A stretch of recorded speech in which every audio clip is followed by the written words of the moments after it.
The thunder of artillery rolled across the shattered landscape like the Emperor's own judgment, each detonation a promise of death. Commissar Grant Polt pressed his face against the cold plasteel of the observation slit, watching as another salvo of basilisk shells screamed overhead toward the twisted spires of Fortress Malachar. The Chaos stronghold squatted on the horizon like a cancerous growth, its black towers wreathed in perpetual shadow and writhing with unholy energies that made his eyes water to look upon.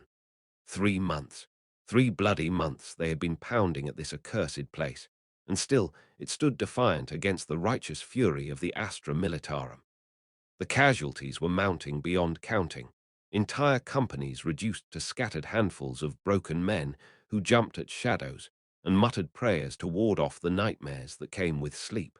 Polt had executed 17 men for cowardice in the past week alone, each bolt pistol round a necessary evil to maintain discipline among the ranks. The trench stretched away in both directions, a maze of mud and misery that had become home to 40,000 Imperial Guardsmen. The walls were lined with sandbags that had long since been stained brown with blood and worse things, and the duckboards squelched underfoot with a mixture of water, mud, and the accumulated filth of too many men living in too small a space for too long.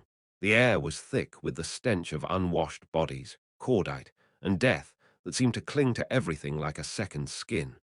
Polt straightened his peaked cap and adjusted the golden aquila pinned to his chest, feeling the weight of his duty settle on his shoulders like a familiar burden. His bolt pistol hung heavy at his side, the weapon that had ended more Imperial lives than heretic ones in recent weeks. It was a grim calculus, but one he understood with crystal clarity. Better to lose a few to maintain order than to lose entire regiments to panic and despair. A Voxcaster crackled to life somewhere down the trench, the metallic voice of a regimental commander cutting through the constant rumble of distant explosions. All units. Advance begins in 30 minutes.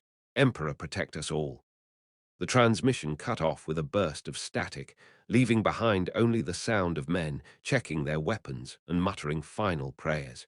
Polt closed his eyes and felt the familiar weight of despair pressing against his mind like a physical thing. 3 months of this grinding nightmare, watching good men die for inches of blasted earth, while the fortress seemed to mock their efforts with its continued existence.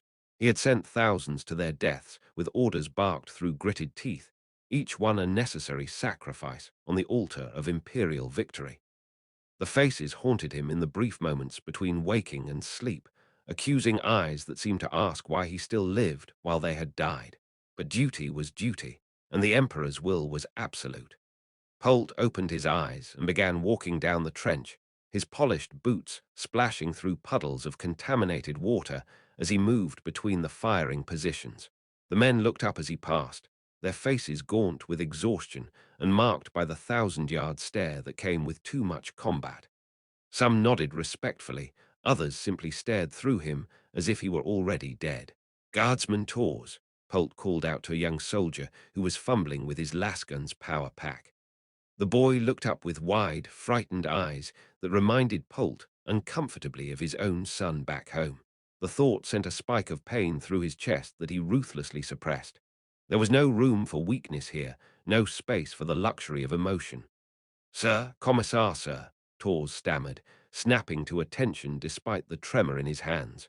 His uniform was filthy and torn, the fabric stained with mud and blood that could have belonged to anyone. Like most of the men, he looked like he had aged years in the past few months.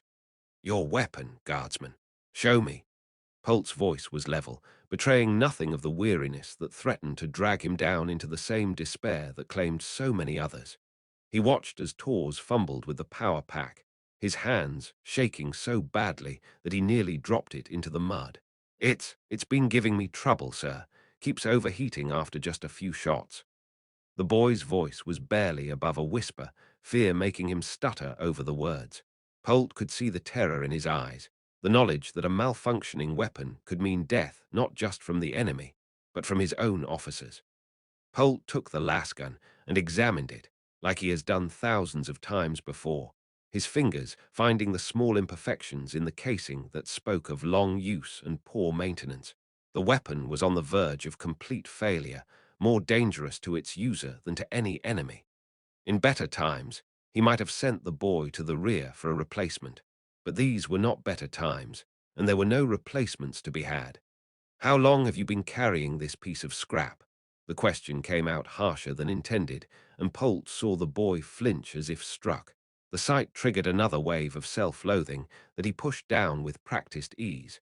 There was no room for gentleness in war, no space for the kind of leadership that preserved the individual at the cost of the greater mission. Since the landing, sir. 3 months now." Tor's voice was barely audible over the constant rumble of artillery, his words nearly lost in the cacophony of war that had become the soundtrack to their existence.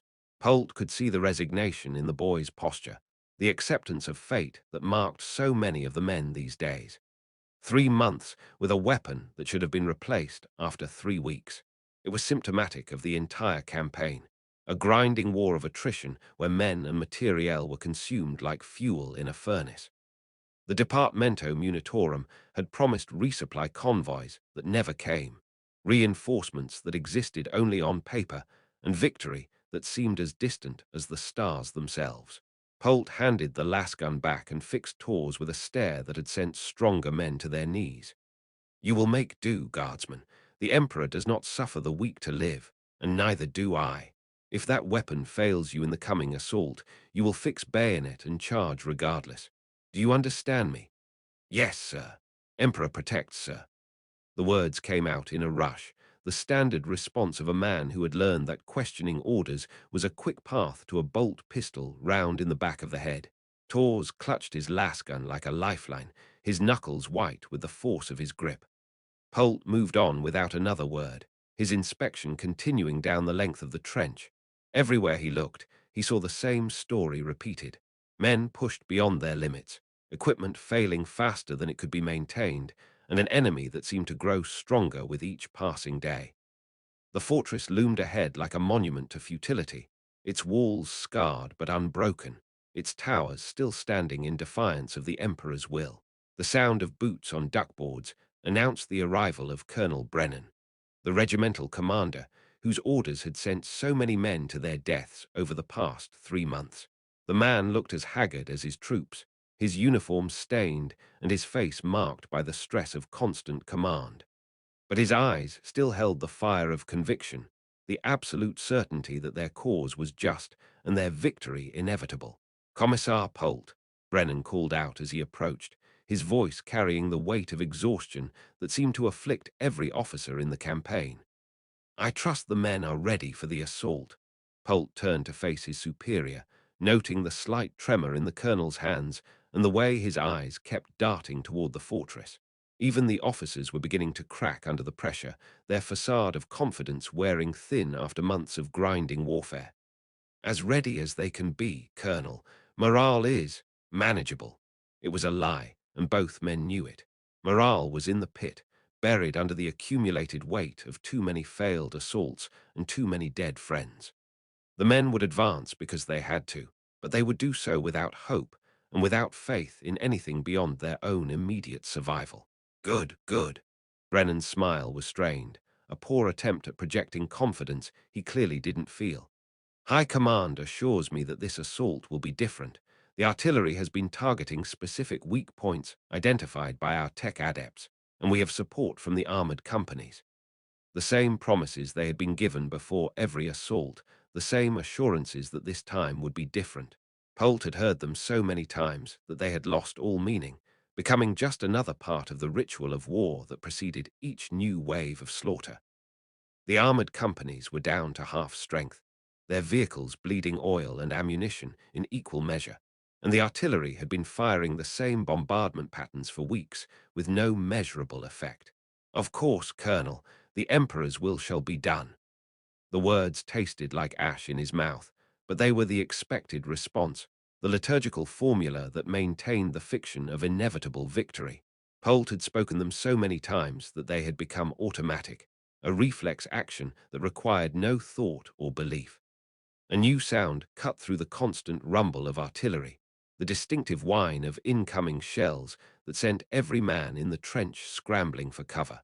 Polt threw himself against the trench wall as the first explosion detonated somewhere behind the lines, the shockwave strong enough to shake dirt from the walls and set ears ringing. More shells followed, walking their way across the Imperial positions. The Chaos stronghold was returning fire, its demon engines hurling shells that screamed with the voices of the damned as they arced through the smoke-filled sky. Each explosion was accompanied by sounds that no natural weapon should make, howls and whispers that seemed to bypass the ears and speak directly to the soul. Men began to scream as the bombardment intensified, their voices adding to the hellish chorus that filled the air. Polt pressed himself deeper into the mud as a shell detonated nearby, the explosion close enough to shower him with dirt and debris. He could hear men crying out in pain and terror, their voices mixing with the unnatural sounds that accompanied each incoming round. This was the enemy's response to their impending assault, a demonstration of power that spoke of resources and capabilities that the Imperial forces could only dream of matching. When the bombardment finally ended, Polt pulled himself to his feet and began assessing the damage. Several sections of trench had been collapsed, burying men alive under tons of earth and timber. Others had been blown apart entirely, leaving behind craters filled with body parts and the twisted remains of equipment. The stench of burned flesh and cordite hung heavy in the air, adding another layer to the accumulated misery of the siege. "Medic! Medic!" The cry went up from multiple points along the line, wounded men calling out for aid that might not come. The Medicae Corps was stretched beyond breaking point, reduced to triage decisions that condemned men to death with the stroke of a stylus. Polt watched as stretcher bearers moved through the devastation, their faces grim with the knowledge that they could save only a fraction of those who needed help. Colonel Brennan emerged from the command bunker, his uniform now torn and bloodied from the bombardment. His left arm hung at an odd angle, clearly broken, but he showed no sign of acknowledging the injury. The facade of invincibility was too important to maintain, even in the face of obvious evidence to the contrary. "Casualty report, Commissar," Brennan called out, his voice steady despite the pain that must have been coursing through his body. The colonel's dedication to duty was admirable. Polt began walking the line, counting the dead and wounded. It was a task he had performed too many times, a grim accounting that reduced human lives to numbers on a report. 37 dead, 62 wounded, and one entire squad completely missing, presumably buried under the collapsed section of trench near the communication post. "First Company has taken the worst of it, Colonel. They're down to perhaps 60 effective soldiers." The words came out flat and emotionless, the tone of a man who had long since exhausted his capacity for grief. Each number represented a life snuffed out, a family back home that would never see their loved one again. But Polt could no longer afford to think in such terms. Brennan nodded grimly, his good hand gripping the hilt of his chainsword as if drawing strength from the weapon. "The assault proceeds as planned, Commissar. We cannot allow the enemy to think that their bombardment has broken our resolve." Of course it proceeded as planned. It always proceeded as planned, regardless of casualties or circumstances or the obvious futility of the endeavor. The Imperial war machine ground forward with inexorable momentum, consuming lives and resources in pursuit of objectives that seemed to grow more distant with each passing day. Polt had long since stopped questioning the wisdom of his superiors, recognizing that such thoughts led only to madness and despair. The Voxcaster crackled back to life, delivering the final orders that would send another wave of men to their deaths. All units, advance in 10 minutes. Emperor protect us all." The transmission was punctuated by bursts of static that sounded almost like screaming, a fitting soundtrack for the carnage that was about to begin. Polt drew his bolt pistol and checked the chamber, the familiar weight of the weapon providing a small measure of comfort in the face of the approaching nightmare. 17 men he had executed in the past week, each one a necessary sacrifice to maintain discipline among the ranks. How many more would he be forced to kill before this day was done? How many would die by his hand rather than the enemy's? The whistle sounded, a shrill note that cut through the chaos like a blade. All along the line, Men began climbing out of the trenches and into the hellscape beyond, their faces set with the grim determination of those who knew they were walking to their deaths. Polt followed, his commissar's cap marking him as both leader and executioner, the visible symbol of imperial authority that would drive men forward even when hope had died. The no-man's land between the trenches and the fortress stretched away like a vision of hell itself, a wasteland of shell craters and barbed wire where the dead lay several layers deep. The ground was soft with blood and worse things, the earth itself corrupted by months of exposure to the chaos stronghold's malevolent influence. Strange flowers grew in patches, their petals the color of diseased flesh, and their stems writhing with a life that was distinctly unnatural. Lars fire began to lance out from the fortress walls, the familiar snap hiss of energy weapons adding their voice to the symphony of destruction. Men began to fall, their bodies crumpling to the blood-soaked earth as the enemy's defensive fire found its mark. Polt pressed forward, his bolt pistol drawn and ready, knowing that his true enemy in this assault would not be the chaos forces ahead, but the men behind him who might break and run when the killing began in earnest. The first wave reached the outer defenses as the sun climbed higher into the ash-choked sky, its pale light filtering through the haze that had settled over the battlefield. Polt watched from 50 meters back as guardsmen Tors and his squad threw themselves against the first line of razor wire, their torn uniforms catching and tearing on the barbed coils as they struggled to clear a path for the men behind them. The Chaos defenders had been waiting. Heavy stubber fire erupted from concealed positions, the brutal chatter of automatic weapons cutting down men faster than they could advance. Tors lasted perhaps 10 seconds before a burst caught him center mass, his body jerking like a puppet with cut strings before he collapsed into the wire. His malfunctioning lasgun fell from nerveless fingers, never to trouble him again. Polt felt nothing as he watched the boy die.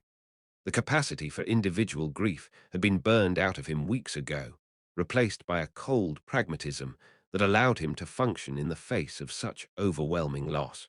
Tors had been a good soldier, better than most, but the Emperor's war machine had no room for sentiment or mourning. There were always more men to take the place of the fallen, always another wave ready to throw itself against the enemy's guns. A flamer team managed to clear a section of wire, the blessed Prometheum burning away the obstacles in gouts of cleansing flame. The men cheered as they pushed through the gap, their voices hoarse with smoke and strain, but their celebration was short-lived. The Chaos forces had prepared killing fields beyond the wire, carefully sighted positions that could pour fire into any breach in their defenses. The Flamer team died in a hail of bolt rounds that tore them apart with explosive force, their bodies reduced to scattered chunks of meat and bone. The blessed weapon they had carried was picked up by another soldier, a grizzled veteran whose face was marked by old scars and fresh wounds. Sergeant Kowalski had been with the regiment since the beginning, one of the few who had survived every assault through a combination of skill, luck, and an absolute refusal to acknowledge the possibility of death. "Come on, you bastards," Kowalski roared as he advanced through the gap, his flamer spitting tongues of fire that lit up the battlefield like a miniature sun. "For the Emperor!" The battle cry was taken up by the men around him, their voices rising above the sound of gunfire as they pushed deeper into the killing ground. Polt followed, his bolt pistol barking as he put down a guardsman who had turned to flee. The man's head exploded in a shower of blood and brain matter, his body falling forward into the wire where it hung like a grotesque scarecrow. It was the 18th execution of the week, though Polt had long since stopped counting. The numbers were irrelevant. What mattered was the message sent to the men who witnessed each death. The fortress loomed larger now, its black walls rising like a cliff face from the devastated landscape. Strange symbols writhed across its surface, chaos runes that hurt to look at directly and seemed to whisper secrets that no mortal mind should know. The very air around the structure seemed to thicken with malevolence, pressing against the advancing guardsmen like a physical weight that made every step an effort. Artillery continued to fall on both sides, the competing bombardments turning the battlefield into a maze of overlapping craters and debris fields. A basilisk shell screamed overhead and detonated against the fortress wall.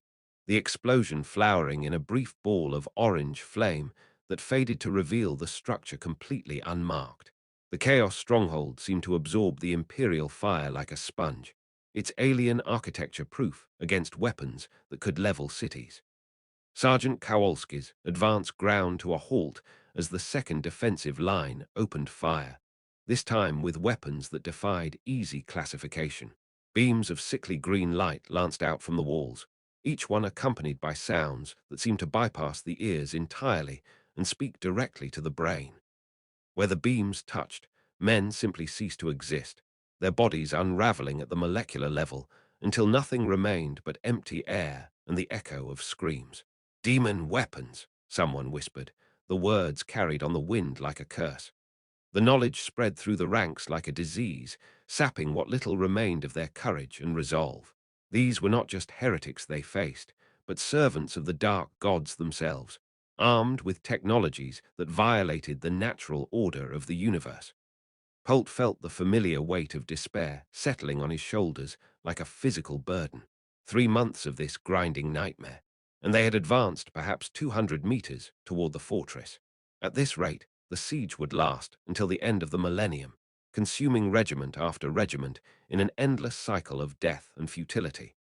The enemy seemed to possess unlimited resources and weapons beyond the comprehension of imperial science, while his own forces dwindled with each passing day. But duty was duty, and the Emperor's will was absolute. Polt raised his bolt pistol and put a round through the head of a corporal who had frozen in terror at the sight of the demon weapons. The man's body toppled backward into a shell crater, his blood mixing with the contaminated water that had collected in the depression. The other men saw the execution and pressed forward, their fear of their own officers outweighing their terror of the enemy. The advance continued, meter by bloody meter, over ground that had been watered with the blood of thousands of Imperial soldiers. Each step forward came at a cost measured in lives and sanity, the fortress drawing them in like a spider's web that grew stronger with each struggle. Polt could feel the weight of command pressing down on him, the knowledge that every order he gave would send good men to their deaths for no measurable gain. A Vox transmission crackled through the static, Colonel Brennan's voice barely recognizable through the interference. All units, all units. Armored support is moving up to assist the assault. Hold your positions and wait for the tanks. The message repeated several times before cutting off entirely, leaving behind only the white noise of a corrupted signal. Polt looked back toward the Imperial lines and saw them coming, a company of Lehman Russ battle tanks grinding forward through the mud and debris. Their tracks threw up great sprays of contaminated earth as they advanced, their hull-mounted las cannons swiveling to track targets on the fortress walls. The sight should have been inspiring, a demonstration of Imperial might that would surely turn the tide of battle. But Polt had seen too much to believe in easy victories anymore. The tanks were moving too slowly, their formations too predictable, their approach telegraphed by the thunderous roar of their engines. The Chaos defenders would be ready for them, just as they had been ready for every assault that had come before. The armored company would die just like the infantry, their burning hulks adding to the graveyard of Imperial materiel that littered the battlefield. The leading tank, a veteran Lehman Russ with kill markings covering half its turret, ground to a halt perhaps 50 meters from the outer defenses. Its main gun swiveled slowly, seeking targets among the Chaos positions, while its sponson-mounted heavy bolters began to chatter in support of the infantry advance. For a moment, Polt allowed himself to hope that perhaps this time would be different. The demon weapons opened fire again, but this time they were joined by something far worse. The fortress itself seemed to come alive, its walls rippling like liquid as massive gun ports opened to reveal artillery pieces that belonged in no Imperial arsenal. Each weapon was a work of dark art, its barrel inscribed with runes that glowed with their own malevolent light and seemed to pulse with a rhythm that matched the observer's heartbeat. The first salvo reduced the leading tank to scrap metal in a matter of seconds, the demon shells punching through its armor as if it were paper. The crew's screams were audible even over the roar of the explosion, their voices rising in pitch until they became something no longer quite human. The ammunition stored in the tank's hull detonated in a secondary explosion that sent chunks of twisted metal flying in all directions. Polt threw himself flat as a piece of armor plating the size of a shield sailed over his head, the jagged edge missing him by inches. All around him, men were diving for cover as the fortress unleashed its full fury on the armored column. Tank after tank exploded in balls of fire and smoke, their crews dying in agony as demon fire consumed their vehicles from within. Within minutes, the entire armored company had been reduced to burning wreckage, their hulks scattered across the battlefield like the bones of some great beast. The smell of burning promethium and cooked flesh filled the air, adding another layer to the accumulated stench of the siege. Polt pulled himself to his feet and looked around at the devastation, feeling something cold and hard settling in his chest. This was slaughter on an industrial scale, the extermination of Imperial forces by an enemy that seemed to grow stronger with each life it claimed. The fortress walls were unmarked despite 3 months of constant bombardment, while his own forces had been ground down to a fraction of their original strength. Yet still the orders came, still the assaults continued, still good men died for objectives that seemed no closer than they had on the first day of the siege. Sergeant Kowalski materialized out of the smoke like a ghost, his flamer slung across his back and his uniform scorched black by the heat of the explosions. Half his face was covered in blood from a shrapnel wound, but his eyes still held the fire of determination that had kept him alive through countless battles. He was a relic of a different age, a soldier who believed that courage and determination could overcome any obstacle. "Commissar," he said, his voice hoarse from shouting orders over the din of battle. "The men are wavering. They've seen too much death today, too much futility. If we don't give them something to fight for, something to believe in, they're going to break." Polt looked at the sergeant with something approaching respect. Kowalski had been in the Guard for over 30 years, had seen more battles than most men saw meals, and his assessment of the situation carried weight that mere rank could not provide. If he said the men were close to breaking, then they were already beyond the point where fear of execution could keep them in line. "What do you suggest, Sergeant?" The question came out more tired than Polt had intended, his exhaustion bleeding through the facade of command authority that he worked so hard to maintain. 3 months of constant stress had worn him down to the bone, leaving him running on willpower and duty alone. Kowalski wiped blood from his eyes and gestured toward the fortress, its walls now wreathed in smoke from the burning tank column. "We need to give them a reason to believe that this assault is different, that we're not just sending them to die for nothing. The Emperor's light may be distant, but it still shines on those who serve faithfully." The words were a litany from the Imperial Creed, the standard formula for maintaining morale in the face of overwhelming odds. Polt had spoken the same words himself countless times, had used them to drive men forward into the guns of the enemy. Polt climbed onto a pile of rubble that had once been part of a tank, raising his voice to carry over the sound of gunfire and explosions. The men turned to look at him, their faces gaunt with exhaustion and marked by the 1,000-yard stare that came with too much combat. "Guards! Men!" His voice carried across the battlefield, amplified by the acoustics of the crater-pocked landscape. "Today we have seen our enemy reveal their true nature, the demon-touched abominations that serve the dark powers. They think their unholy weapons and corrupted fortress make them invincible, but they are wrong." The words came automatically, drawn from decades of training and experience in the art of battlefield oratory. Polt had given this speech 100 times before, with variations for different circumstances and different enemies. The formula was always the same: acknowledge the threat, invoke the Emperor's protection, promise victory through faith and sacrifice. The Emperor watches over us, and his light shines brightest in the darkest hour. These heretics and their demon masters fear our devotion, our unity, our willingness to die in service to the golden throne. They may kill our bodies, but they cannot touch our souls, cannot corrupt our faith, cannot break our resolve. Some of the men were nodding now, their faces showing the first signs of renewed determination. It was a fragile thing, this battlefield morale, easily shattered but capable of driving men to acts of incredible heroism when properly channeled. Polt had seen it before, the moment when despair transformed into desperate courage. We are the hammer of the Emperor, and this fortress is the anvil upon which his enemies shall be broken. Every step we take toward those walls brings us closer to victory. Every sacrifice we make weakens the hold of chaos on this world. The dead call out for vengeance, and we shall answer their call. A cheer went up from the assembled guardsmen, their voices hoarse but determined. It would not last long, this renewed spirit, but it might be enough to carry them through the next phase of the assault.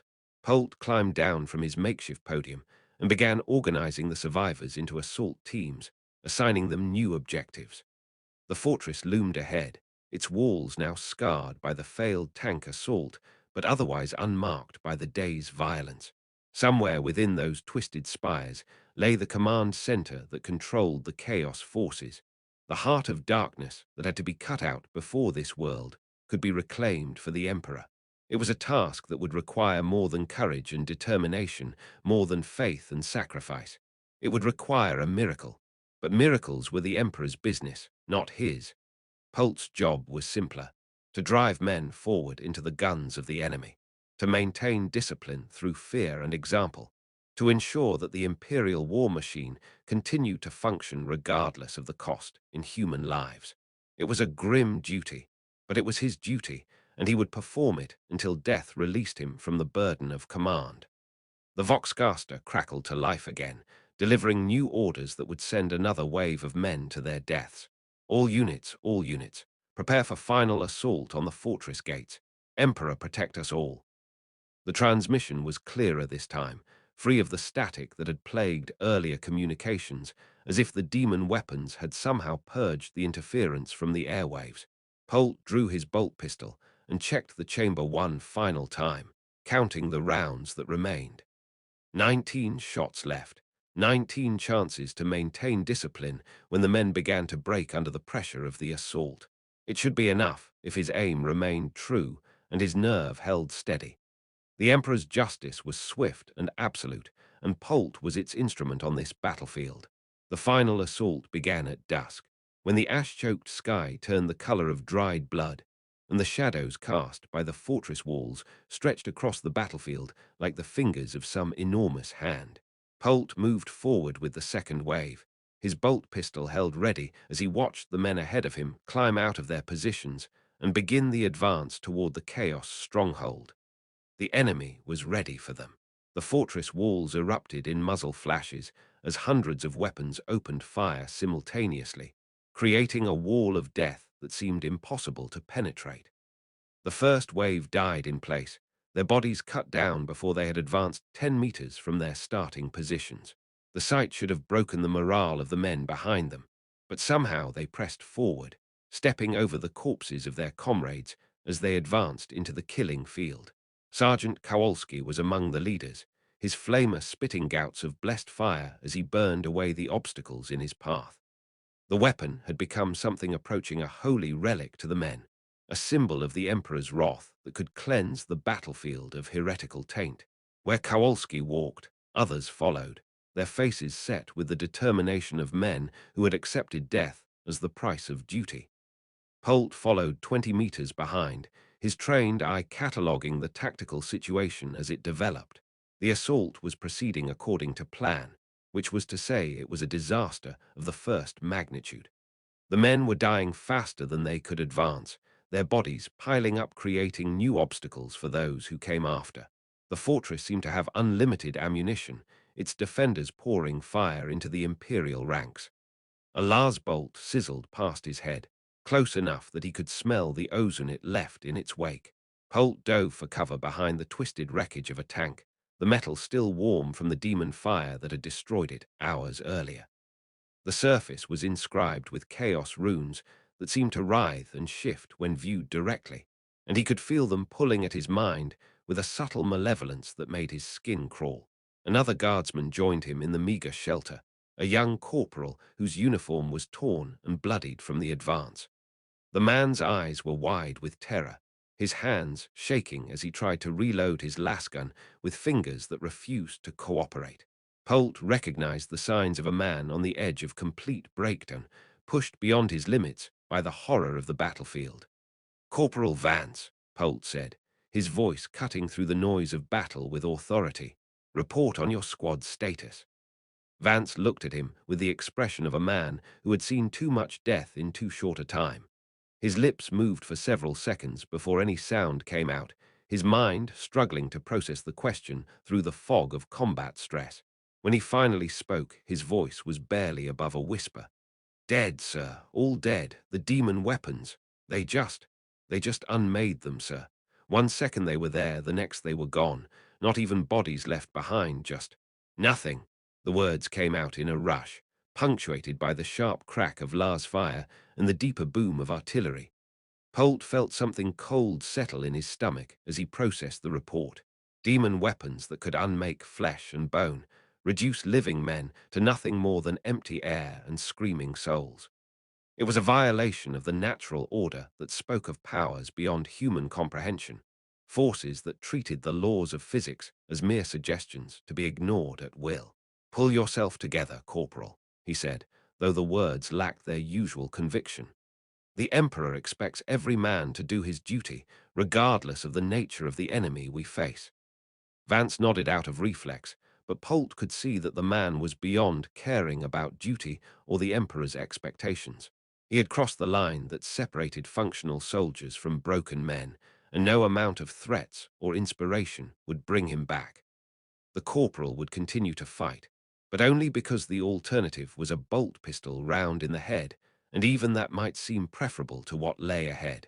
The sound of metal on stone drew Polt's attention back to the fortress, where massive gates were beginning to swing open with the ponderous inevitability of a tomb's entrance.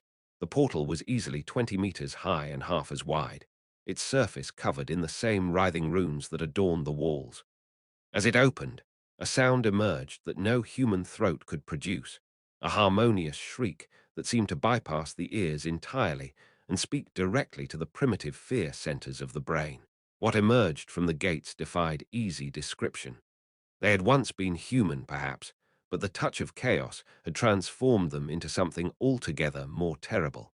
Their bodies were elongated and twisted, limbs stretching to impossible proportions, while additional appendages sprouted from torsos that pulsed with grotesque life. Some bore weapons that gleamed with their own malevolent light, while others relied on claws and teeth that had been shaped by dark powers. The chaos spawn, for that was what they had become, poured from the fortress in a tide of corrupted flesh and screaming madness. They moved with speed across the battlefield, their forms shifting and changing with each step as the raw stuff of the warp reshaped them according to its own twisted logic. Where they passed, the very ground seemed to writhe in sympathy, the earth itself becoming corrupted by their presence. Polt felt his sanity strain at the sight, his mind struggling to process the imagery. "Emperor's blood," Corporal Vance whispered, his voice barely audible over the sound of approaching horror. "What are those things?" Polt couldn't answer, because the truth would only add to the man's terror and accomplish nothing useful. Instead, he raised his bolt pistol and began firing into the approaching mass of corrupted flesh, each explosive round tearing chunks from the spawn, but doing little to slow their advance. The creatures seemed to feel no pain, showed no fear of death, driven forward by impulses that belonged to no sane mind. The remaining guardsmen were breaking now, their nerve finally shattered by the sight of the spawn charging toward them. Men who had held their positions against artillery and demon weapons turned and fled at the sight of what human beings could become when touched by the raw power of chaos. Their screams added to the sounds that filled the battlefield, creating a symphony of terror that seemed to feed the approaching monsters. Polt put a bolt round through the head of a fleeing soldier. The gesture was largely symbolic now, a final assertion of imperial authority in the face of overwhelming defeat. But duty demanded that he continue to fight, even when hope was gone. Sergeant Kowalski emerged from the chaos, his flamer belching streams of blessed fire into the mass of spawn. The creatures recoiled from the flames, their corrupted flesh burning. For a moment, it seemed as though the veteran soldier might actually hold them back through sheer determination and righteous fury. But there were too many of them, and they adapted quickly to each new threat. A spawn with too many arms, and a face that shifted between human and something altogether more alien rushed Kowalski from the side. Its claws raking across his chest, the sergeant staggered but did not fall, bringing his flamer around to bathe his attacker in cleansing fire. The creature screamed as it burned, its voice rising and falling through octaves that no natural throat could produce. But even as it died, it continued to rake at Kowalski with claws that dripped with venom. Polt watched the veteran fall, his body convulsing as the chaos toxins spread through his system. The spawn reached the Imperial lines, and the real slaughter began. These were not weapons that killed cleanly, not the honest death of Lars bolt or shell fragment. The creatures tore men apart with their bare claws, their touch corrupting flesh and bone. Polt emptied his bolt pistol into the nearest spawn, watching with grim satisfaction as the explosive rounds tore great chunks from its body. But even mortally wounded, the creature continued to advance, its form already beginning to regenerate the damage through some unholy process. It was then that he understood the true futility of their situation, the absolute impossibility of victory against an enemy that could not truly die. The creature reached him, its claws raking across his chest in a spray of blood and torn fabric. The pain was immediate and intense, but there was something else mixed with it, a cold that seemed to spread through his veins like ice water. Polt staggered backward, feeling his strength drain away as the chaos toxins began their work. But his training kept him moving, kept him fighting even as his body began to fail. He grasped his chainsword with his offhand, the weapon roaring to life as its motor engaged. The blessed blade bit deep into the spawn's flank, sending up a spray of ichor that glowed with its own malevolent light. The creature shrieked and lashed out with renewed fury, its claws finding gaps in Polt's flak armor that sent fresh waves of agony through his nervous system. But the Emperor protects, and Polt had not survived 30 years of warfare by giving up when the situation looked hopeless. He pressed his attack, driving the chainsaw deeper into the spawn's body even as its claws tore at his flesh. The weapon's teeth ground through corrupted bone and muscle, sending up sprays of fluids that hissed and steamed where they touched the ground. The spawn fell at last, its body finally succumbing to the damage inflicted by the blessed weapon. But even in death it continued to change, its flesh melting and flowing like wax until nothing remained but a stain on the blood-soaked earth. Polt collapsed beside it, his strength finally failing as the chaos toxins completed their work on his system. Around him, the battle continued to rage, though it was no longer anything that could be called a battle in any meaningful sense. It was simply slaughter now, the methodical extermination of Imperial forces by creatures that belonged in no sane universe. The screams of dying men mixed with the inhuman sounds produced by the spawn that seemed to tear at the very fabric of reality. Polt tried to rise, tried to continue the fight, but his body no longer obeyed his commands. The toxins had done their work. He could only lie there, dying as he watched the spawn tear through the remaining guardsmen.